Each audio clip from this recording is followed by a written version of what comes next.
তো my dear students, আজকে আমরা খুব গুরুত্বপূর্ণ একটা প্রমাণ শিখব। এই প্রমাণটা হচ্ছে, দেখো তোমরা, কোয়ান্টাম বলবিদ্যায় নিরবিচ্ছিন্নতার সমীকরণটি প্রতিপাদন করো, অথবা পরীক্ষায় সমীকরণটি সরাসরি দিয়ে তোমাকে বলতে পারে যে এটি প্রতিপাদন করো। ঠিক আছে? সো কোয়ান্টাম মেকানিক্সে নিরবিচ্ছিন্নতার সমীকরণ, বা ইংলিশে আমরা বলি ইকুয়েশন অফ কন্টিনিউটি বা কন্টিনিউটি ইকুয়েশন, এটা হচ্ছে প্রতিপাদন করতে হবে, তাই তো? সো এটা প্রতিপাদন করার আগে একটু স্টেটমেন্টটা একটু লিখে নিই, চলো। সো প্রথমে আমরা লিখব যে কোয়ান্টাম বলবিদ্যায় কোয়ান্টাম বলবিদ্যায় নিরবিচ্ছিন্নতার সমীকরণ নিরবিচ্ছিন্নতার সমীকরণ, বা ইংলিশে আমরা লিখব কি, equation of continuity. Equation of continuity continuity বলে যে, কি বলে এই ইকুয়েশনটা, যে সম্ভাবনা সংরক্ষিত থাকে, বা সম্ভাবনা ঘনত্ব সংরক্ষিত থাকে। অর্থাৎ ম্যাথমেটিক্যালি এটাকে লেখা যায় এই যে উপরে থাকে এই লাইনটা আকারে, এই লাইনটা আকারে লেখা যায় which is del rho by del t plus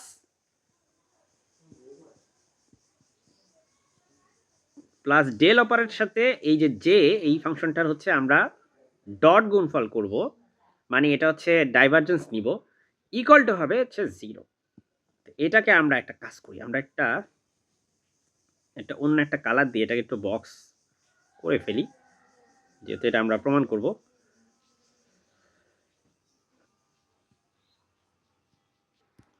এখানে পরিচয় দিই একটু আমরা, চলো। এখানে রো হচ্ছে আসলে আর এবং টি এর ফাংশন। রো হচ্ছে আসলে ডেন্সিটি বোঝায়, আর এবং টি এর ফাংশন, যেটাকে আমরা ওয়েভ ফাংশন সাই স্টার সাই দিয়ে গুণ করতে পারি। এটাকে আমরা বলি সম্ভাবনা ঘনত্ব। সম্ভাবনা ঘনত্ব, অথবা এটাকে বলা হয় প্রবাবিলিটি ডেন্সিটি। এটাকে ইংলিশে বলা হয় প্রবাবিলিটি ডেন্সিটি। চলো এই পুরো জিনিসটাকে আমরা একটু নিচে লিখি, আমাদের জায়গা দরকার আসলে, এইখানে জায়গা দরকার। অথবা এটাকে ইংলিশে কি বলে, প্রবাবিলিটি ডেন্সিটি। Probability density. তাহলে আমি যখন এখানে লিখছি যে প্রবাবিলিটি বা সম্ভাবনা হচ্ছে সংরক্ষিত থাকে, এখানে লিখছি, আসলে এখানে লেখা উচিত ছিল সম্ভাবনা ঘনত্ব সংরক্ষিত থাকে, তাহলে আর একটু বেশি অ্যাকুরেট হয় আর কি। ঠিক আছে? ওকে, এরপরে সাই এর পরিচয় কি? সাই, যেটা আসলে নিজে হচ্ছে আর এবং টি এর ফাংশন, জাস্ট লাইক রো এর মতোই। এই সাইকে আমরা বলি ওয়েভ ফাংশন বা তরঙ্গ অপেক্ষক। তরঙ্গ অপেক্ষক বা ওয়েভ ফাংশন বলা হয় এটাকে। ইনশাল্লাহ এই ভিডিও দেখার পর তোমার আর কারো ভিডিও দেখা লাগবে না এই টপিকের উপর, বিকজ আমি খুব সুন্দর করে বোঝানোর চেষ্টা করবো ইনশাল্লাহ। আচ্ছা ডিয়ার স্টুডেন্টস, এরপরে আমরা এই যে এখানে যে একটা জে আছে, এটার পরিচয় কি? ঠিক আছে, এই জে এর পরিচয় কি? এই জে এর পরিচয় হচ্ছে, ওকে আমরা বলি সম্ভাবনার প্রবাহ ঘনত্ব। মানে এটা কারেন্ট বোঝায়, কারেন্ট ডেন্সিটি। সম্ভাবনার প্রবাহ ঘনত্ব বা প্রবাবিলিটি কারেন্ট ডেন্সিটি। বললাম না, সম্ভাবনার প্রবাহ ঘনত্ব। তো এবার আমরা চলে যাব আসলে মূল যে প্রমাণটায় সেটাতে। সো প্রথমে আমরা টাইম ডিপেন্ডেন্ট শ্রোডিঙ্গার ইকুয়েশন থেকে স্টার্ট করব। সময় নির্ভর শ্রোডিঙ্গার ইকুয়েশন। দেখো, সময় নির্ভর শ্রোডিঙ্গার সমীকরণ থেকে এই প্রমাণটা শুরু হবে। তো সময় নির্ভর শ্রোডিঙ্গার ইকুয়েশনটা হচ্ছে, তুমি ডিরেক্ট লিখতে পারো, বাট আমি একটু ভেঙে দেখাই তোমাকে। এই ইকুয়েশনটা হচ্ছে, ওয়েট, আমি কালিটা একটু চেঞ্জ করে নিই। ইকুয়েশনটা হচ্ছে H hat psi equal to E psi. তোমরা এটা জানো নিশ্চয়ই, রাইট? এটা হচ্ছে সময় নির্ভর শ্রোডিঙ্গার ইকুয়েশন। আমি কি করব, আমি এটাকে বাম পাশে লিখবো, এটাকে ডান পাশে লিখবো। ওকে, তো চলো আমরা সেটা করি। আমরা হচ্ছে ই সাই equal to E Sai equal two H hat সাই। আচ্ছা তোমরা তো জানো নিশ্চয়ই, পরিচয় জানো যে এখানে সাই হচ্ছে ওয়েভ ফাংশন, সাইকে আমরা বলি হচ্ছে ওয়েভ ফাংশন। এইচ হ্যাট এটাকে বলা হয় হ্যামিল্টনিয়ান অপারেটর। ই মানে হচ্ছে energy, energy eigen value, energy eigen value, okay, energy eigen value. এটা একটা আইগেন ভ্যালু ইকুয়েশন, হ্যামিল্টনিয়ান অপারেটরের আইগেন ভ্যালু ইকুয়েশন হচ্ছে এটা। এগুলো তোমাদের জানা আছে, এটাই আসলে শ্রোডিঙ্গারের ইকুয়েশন। তোমরা এগুলো ডেফিনেটলি আমার বেসিক ক্লাসে আলোচনা দেখছো, আজকে এটা প্রথম না। তো এবার আমরা জানি যে আচ্ছা এটা এটা দেখছো না তুমি যে ই ইকুয়াল টু হচ্ছে তোমার iota h cut del del t, এগুলো আমরা প্রমাণ টমান এগুলো শিখছি তাই না, আমি বিলিভ করি এগুলো তুমি জানো অলরেডি। সো আমরা এখানে এটা রিপ্লেস করব, হ্যাঁ, ই এর জায়গায় আমরা এটাকে এখানে রিপ্লেস করে দিব। আর সাইয়ের জায়গায় তো সাইয়ের মতো আছে, ওকে। এইচ হ্যাট এটাকে বলে হ্যামিল্টনিয়ান অপারেটর। এটা আসলে কি জানো, এটা হচ্ছে মোট শক্তি, কোনো একটা সিস্টেমের মোট শক্তিকে রিপ্রেজেন্ট করে। আর মোট শক্তিকে আমরা kinetic energy plus potential energy আকারে জানি, তাই না? সো কাইনেটিক এনার্জি আর পোটেনশিয়াল এনার্জি এখানে আসবে হিসাবটা। তো চলো কাইনেটিক এনার্জি আমরা জানি যে কাইনেটিক এনার্জি কি, কাইনেটিক এনার্জি হচ্ছে তোমার পি স্কোয়ার বাই 2m এভাবে লেখা যায়। আর পি হচ্ছে আমরা লিখতে পারি minus iota h cut del del x এভাবে লেখা যায়, তাই না? তো যদি এটা আচ্ছা যদি এটা এমন হয় যে তোমার এটা ত্রিমাত্রিক সিস্টেম, তাহলে এটাকে এভাবে লিখতে হবে, minus iota h cut del operator, এই ডেল অপারেটর, ঠিক আছে, এভাবে লিখতে হবে। এখন চিন্তা করো এটার উপর তুমি স্কোয়ার করলা, ঠিক আছে, স্কোয়ার করলে তাহলে চিন্তা করো তো পি হ্যাটের উপর স্কোয়ার করলে এটা হয়ে যাবে, দেখো পুরোটার উপর স্কোয়ার করলে মাইনাস টু ভ্যানিশ হয়ে যাবে, iota square H cut square তোমার ডেল স্কোয়ার। আচ্ছা মাইনাস আই মানে কি, আই মানে √-1, তো আই স্কোয়ার মানে হচ্ছে -1, তাহলে এখানে তুমি -1 দিয়ে রিপ্লেস করো, এটা এরকম হয়ে যাবে। তার মানে তুমি বুঝতেছো যে এই পি স্কোয়ার অপারেটরটা হয়ে গেল এটা, তাই না? তাহলে আমি এখানে পি স্কোয়ার জায়গাটাকে রিপ্লেস করলে আমি পাবো minus h cut square del square, আর নিচে একটা 2m আছে। So is that rocket science? Definitely not, তাই না? আমি একটু ভেঙে ভেঙে তোমাকে দেখাচ্ছি যাতে তুমি বুঝতে পারো, যদি এগুলো আমাদের বেসিক ক্লাসে আলোচনা হবে ইনশাল্লাহ। আচ্ছা তাহলে আমরা এই জিনিসটা আমরা হচ্ছে এখন রিপ্লেস করবো, চলো এই জিনিসটা আমরা এখন একটু রিপ্লেস করে দিই। সো আমি এখান থেকে তুলে এটাকে এখানে বসিয়ে দিচ্ছি। আচ্ছা আর বাকি সব আমি একটু রিমুভ করে দিই। এখন মাই ডিয়ার স্টুডেন্টস দেখো, আর টোটাল এনার্জি, তাই না? তো আমি তো পোটেনশিয়াল এনার্জি লিখি নাই, পোটেনশিয়াল এনার্জির সাথে লিখে দেই, এখানে আমি পোটেনশিয়াল এনার্জি ভি ধরে নিব এবং সেটাকে আমি লিখে দিলাম। আচ্ছা এখানে একটা জিনিস খেয়াল করো, এখানে আমি একটা কাজ করি, আমার মনে হয় এটা একটু আবার লেখা উচিত, কারণ লেখাটা খুব একটা ভালো হয় নাই, একটু দৃষ্টিকটু লাগতেছে। Minus h cut square divided by 2m, আর এখানে কি ছিল, ডেল স্কোয়ার। দেখো এটার সাথে কনফিউজ করবে না, এটা হচ্ছে ভি পোটেনশিয়াল এনার্জি, আর এটা হচ্ছে কি, এটা হচ্ছে ডেল অপারেটর। তাহলে আচ্ছা একটু পরিচয় দিই আমরা, তাই না? আমার মনে পরিচয় দেওয়া উচিত এদের, পরিচয় দিলে তোমার বুঝতে সুবিধা হবে। আচ্ছা পরিচয়টা একটু পরে দিচ্ছি, আমরা আগে এটাকে একটু রিয়ান্স করে ফেলি। আমরা এটাকে লিখতে পারি iota h cut del psi by del t, এগুলো হচ্ছে পার্শিয়াল ডিফারেন্সিয়েশন। তারপর দেখো সাই হচ্ছে ওর সাথে অপারেট হবে, সাই হচ্ছে ভি দ্বারা অপারেট হবে। এটা একটা কি, এটা একটা অপারেটর, এটা একটা অপারেটর, ওকে। সো কোয়ান্টাম মেকানিক্সে তোমরা জানো যে আমরা বিভিন্ন ফিজিক্যাল কোয়ান্টিটিসকে অপারেটরের সাহায্যে লিখে থাকি, it's not something new to you, I hope. So তারপরে ভি এর সাথে এই সাইকে তুমি এভাবে লিখতে পারো। তো এটাকে আমরা এখন ইকুয়েশন 1 দাবি করব, ঠিক আছে? এটা আমাদের দাবি হচ্ছে এটা ইকুয়েশন 1, হ্যাঁ আমাদের দাবি না মানলেও চলবে, ঠিক আছে? সো এটা হচ্ছে ইকুয়েশন নাম্বার 1। এখন মাই ডিয়ার স্টুডেন্টস, এখানে আমি তোমাকে যেটা বললাম যে একটু পরিচয় দাও তুমি, হ্যাঁ একটু পরিচয় দাও। এখানে দেখো এইচ কাট এটাকে বলা হয় রিডিউসড প্ল্যাঙ্ক কনস্ট্যান্ট, বা বাংলায় বলবো এটাকে হ্রাসকৃত প্ল্যাঙ্কের ধ্রুবক, পরিচয় দিলাম, ওকে। আর সাইয়ের পরিচয় আগে দেওয়া হয়েছে, সাই হচ্ছে তরঙ্গ অপেক্ষক, এখানে দেওয়া হয়েছে। টি তো সময় জানো তোমরা, আয়োটা হচ্ছে কি, আয়োটা হচ্ছে মূলত √-1। ওকে, সো শুধুমাত্র এখন ডেলের পরিচয় দেওয়া হয়নি। ডেল হচ্ছে আমরা বলি এটাকে যে ভেক্টর ডিফারেনশিয়াল অপারেটর বা ডেল অপারেটর, এটার নাম দিতে পারো তুমি, এটাকে ডেল অপারেটর বলতে পারো। এটা হচ্ছে ভেক্টর ডিফারেনশিয়াল অপারেটর। এগুলো নিয়ে তুমি ডেফিনেটলি ক্যালকুলাস 2-তে ডিটেলসে পড়েছো বা ফিজিক্সে মেকানিক্সে পড়ে আসছে এগুলো।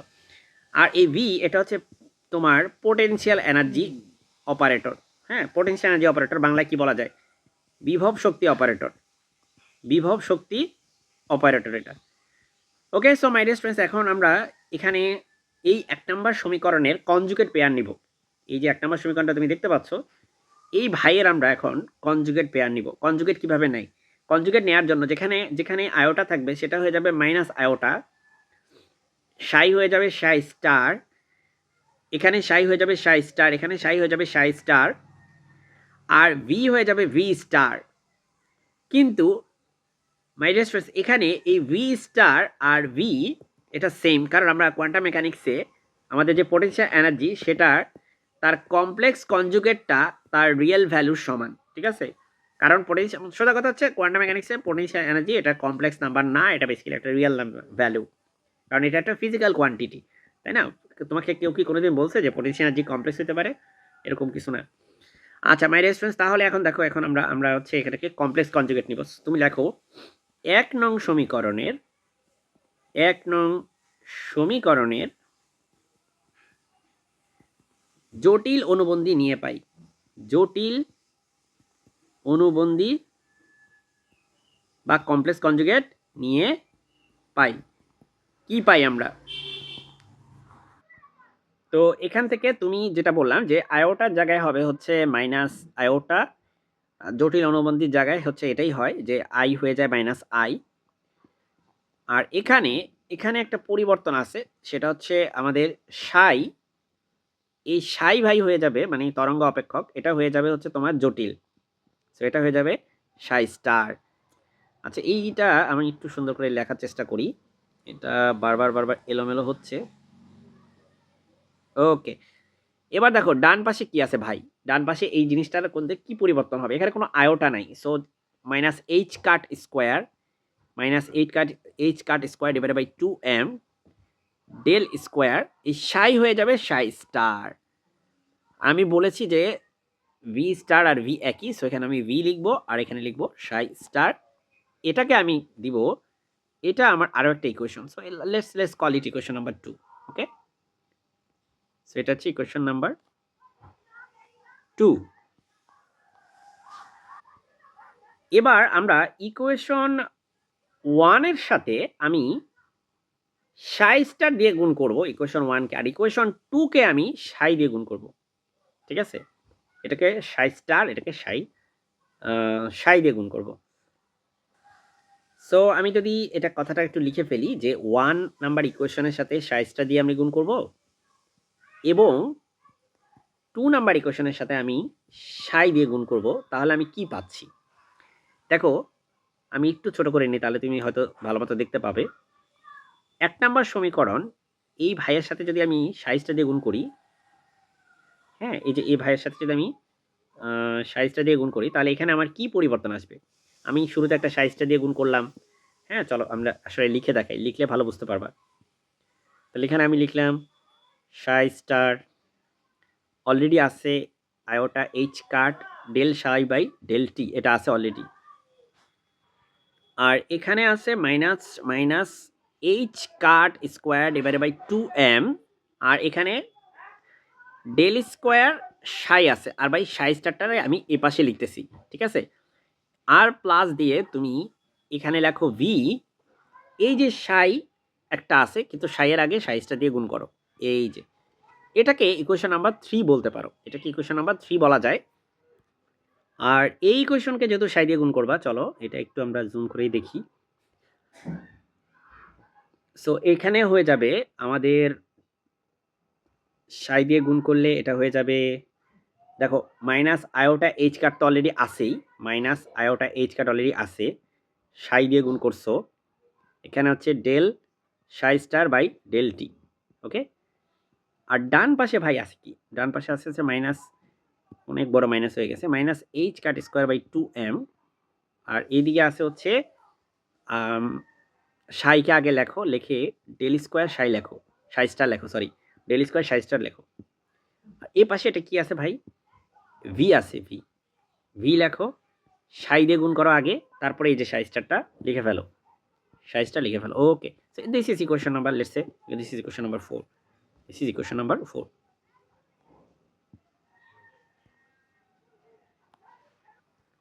এবার আমরা 3 নাম্বার ইকুয়েশন থেকে 4 নাম্বারটাকে বাদ দিব, ঠিক আছে। সো 3 থেকে আমরা 4কে বাদ দিব। তো এই বাদ দিতে গেলে দেখো আমার এখান থেকে আমি কমন নিতে পারি আয়োটা এইচ কাট, আয়োটা এইচ কাটকে আমি কমন নিলাম, আমার থাকলো সাই স্টার, সাই স্টার, আর এখানে থাকলো হচ্ছে del psi by del t.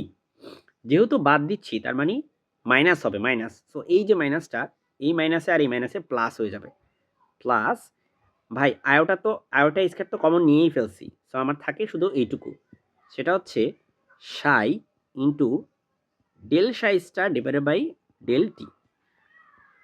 Okay, right সাইডে কি থাকে, তো রাইট সাইডে এই জিনিসটা আমরা কিন্তু কমন নিতে পারি, হ্যাঁ এই জিনিসটা আমরা কমন নিতে পারি। কমন নিলে এটা হয়ে যাবে minus h cut square divided by 2m। এখানে থাকে আমার এই জিনিসটা আর এখানে থাকে এই জিনিসটা, সো এটা হয়ে যায় সাই স্টার ডেল স্কোয়ার সাই। আর এখানে একটা মাইনাস আছে, এর মাইনাসে মাইনাসে প্লাস হবে, তাই না, প্লাস। এখানে আসলে প্লাস না, এখানে এখানে হবে মাইনাস। আমি একটু, আচ্ছা একটু বুঝায় বলি কেন আসলে মাইনাস, তো একটু ডিটেলসে করলেই বুঝবা। সো এটা হচ্ছে এখান থেকে আমরা লিখছি এই পার্টটা প্রথমে, এবার আমরা পরেরটা লিখব, হ্যাঁ এই জিনিসটা লিখে ফেলি চলো। সো এটা আমরা কপি পেস্ট করে দিচ্ছি।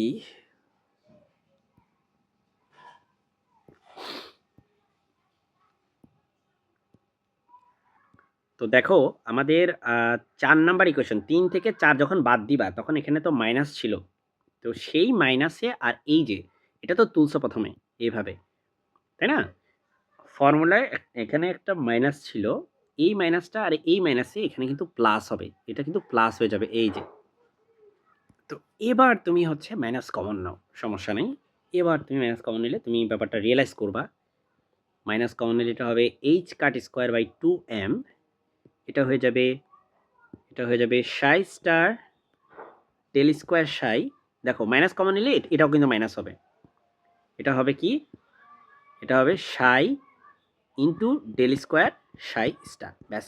এখন তুমি বলবা স্যার এটা কেন লেখেন নাই, এই যে এই পার্টটা, এটা এটা কেন লেখেন নাই, এটা তো লেখা উচিত ছিল, এটা আর এটা।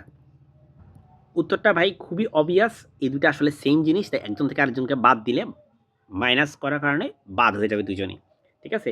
তার মানে এই সাই স্টারকে তুমি আগে লিখছো নাকি সাই স্টারকে পরে লিখছো এটা ইম্পর্টেন্ট না, সাই আর সাই স্টার এই দুটার গুণফল ভি এর সাথে আছে, এখানেও দেখো সাই আর সাই স্টারের গুণফল ভি এর সাথে আছে, একই জিনিস, দুইটা ভাই বাদ যাবে। তো দেখো এখানে আমরা দুই পাশ থেকে একটা কাজ করব। আচ্ছা তার আগে এই লাইনটা একটু তুলি চলো, আয়োটা এইচ কাট, এই যে জিনিসটা আছে না, এই পুরাটাকে আমরা লিখতে পারি কি জানো, এটাকে পুরাটাকে আমরা লিখতে পারি তোমার ডেল ডেল টি সাই স্টার সাই, এটা লিখতে পারি। কিভাবে লিখতে পারি, কারণ দেখো এটা যদি তুমি গুণের সূত্রে অ্যাপ্লাই করো তাহলে প্রথমে দেখো কি হবে, সাই স্টারকে বাহিরে রেখে তুমি টি এর সাপেক্ষে সাইকে ডিফারেন্সিয়েশন করবা, পরে সাইকে বাহিরে রেখে তুমি টি এর সাপেক্ষে সাই স্টারকে ডিফারেন্সিয়েশন করবা, তাহলে এটা যে কথা এটা তো একই কথা, তাই না। তাহলে আমি কি কোনো ভিন্ন কিছু লিখছি, আসলে এটা আর এটা একই জিনিস। তো এমতো অবস্থায় দেখো দুই পাশ থেকে আমি এইচ কাট আর এইচ কাট একটা বাদ দিয়ে দিতে পারি, তাহলে আমার এখানে বাম পাশে থাকলো শুধুমাত্র ডেল ডেল টি আর সাই স্টার সাই থাকলো, হ্যাঁ। আর এখানে থাকা এই যে একটা আয়োটা, সেটা আমরা ওইদিকে দিয়ে দিলাম। তাহলে কি বললাম, এই আয়োটা এই বাইরে আমরা এই জায়গায় নিচে দিয়ে দিলাম, তাহলে এটা হয়ে গেল আমাদের মাইনাস এইচ কাট 2m আয়োটা। একটা এইচ কাট গেল কই, ওই যে এইচ কাট আর এইচ কাট একটা কাইটা দিছি, তাহলে আর একটা এইচ কাট মাত্র আছে। আর ভাই এই 2m এর সাথে আমরা একটা এই আয়োটারে গুণ দিছি, ঠিক আছে? আশা করি বুঝতে পারছো, কঠিন কিছু না আসলে এখানে। এবার এই জায়গাটায় কি করা যায় দেখো, এই জায়গাটায় আমরা চাইলে এই ডেলটারে একটা ডেল রে বাইরে নিয়ে আসতে পারি, একটা ডেল অপারেটরে, এই যে এখানকার ডেল অপারেটরে একটা বাইরে নিয়ে আসছি। নিয়ে আসলে দেখো আমরা এখানে লিখতে পারি এটাকে সাই স্টার, এটাকে লিখতে পারি সাই স্টার, তারপরে ডেল সাই মাইনাস এটাকে লিখতে পারি সাই ইন্টু ডেল সাই স্টার, ঠিক আছে? এভাবে লিখতে পারি। ব্যাপারটা হচ্ছে আসলে একটু বুঝায় বলি দেখো, যদি তুমি এই যে ডাইভারজেন্স করো, মানে এই ডেলের সাথে যদি তুমি এই বান্দার ডাইভারজেন্স করো, তাহলে তুমি এটাই আবার ব্যাক পাবা। আবার এই ডেলের সাথে যদি তুমি ধরো এটার ডাইভারজেন্স করো, এটাই ব্যাক পাবা। মানে সোজা কথা হচ্ছে এই জিনিসটা যেটা, এটা একই কথা। তোমরা মেকানিক্সে ডাইভারজেন্স পড়ে আসছো, তো এখন মাই ডিয়ার স্টুডেন্টস, যেহেতু এগুলো সেম আশা করি বুঝতেই পারতেছো। এখন দেখো এখানে তুমি মাইনাস এই যে ডেল অপারেটরটা আছে না, এটারে তুমি বাইর করো, এদিকে নিয়ে আসো। এই যে এই কনস্ট্যান্ট জিনিসটা, এই কনস্ট্যান্টে তুমি এটার সাথে গুণ দাও, ভিতরে ঢুকাই দাও এটারে, ঠিক আছে? তো এটারে কনস্ট্যান্টে তুমি এভাবে লেখো,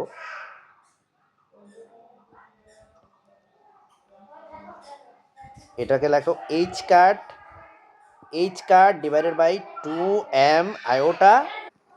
সো ডিয়ার স্টুডেন্টস দেখো এই জিনিসটাকে আমরা হচ্ছে ব্র্যাকেটের ভিতরে নিয়ে গেছি, আর এই পার্টটাকে আমি তো এই ডেল্টা অপারেটরকে আমি সরি ডেল অপারেটরকে আমি এটাকে ডেল্টা বলা যাবে না, এটা ডেল অপারেটরকে আমি বের করে নিয়ে আসছি। এই জিনিসটাকে আমি এটার সাথে গুণ করবো। সো আমি এখানে লিখবো যে সাই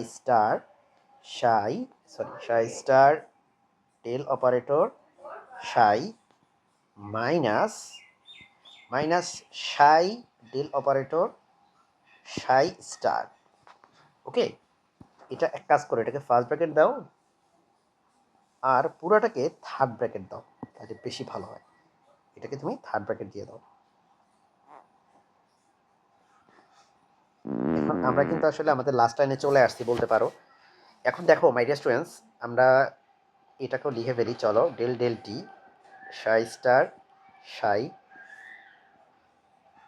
তো আমাদের বাম পাশে যা আছে সেটা কোনো পরিবর্তন হবে না, এভাবেই থাকবে ডেল ডেল টি। কিন্তু তোমার নিশ্চয়ই মনে আছে, এই যে আমি একদম শুরুতে লিখছিলাম, কোথায় লিখছি এই যে আমি এখানে লিখছিলাম সাই স্টার সাইকে রো দিয়ে আমরা প্রকাশ করি, সো সাই স্টার সাই এই জায়গায় আমি রো দিয়ে রিপ্লেস করে দিব। আর এখানে হচ্ছে মাইনাস ডেল অপারেটর। ভাই এই পুরা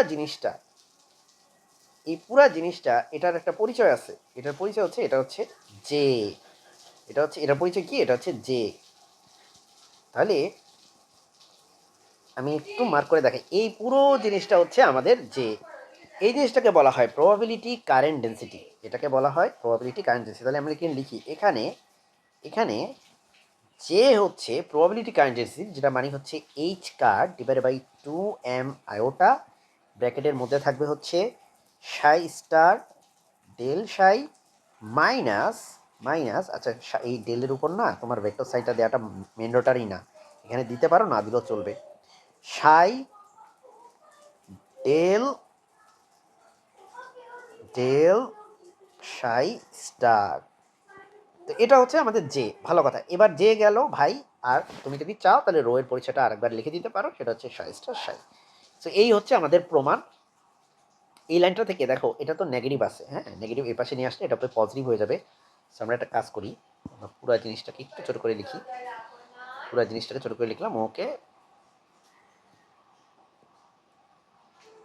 আর এখানে আমরা লিখব যে del rho by del t plus del dot, এর সাথে জে হচ্ছে ডট করব, এটা ইকুয়াল টু হচ্ছে 0। সো প্রমাণটা কিন্তু শেষ। এখন তোমাদেরকে আমি জাস্ট একবার একটু দেখিয়ে দিই পুরোটাকে।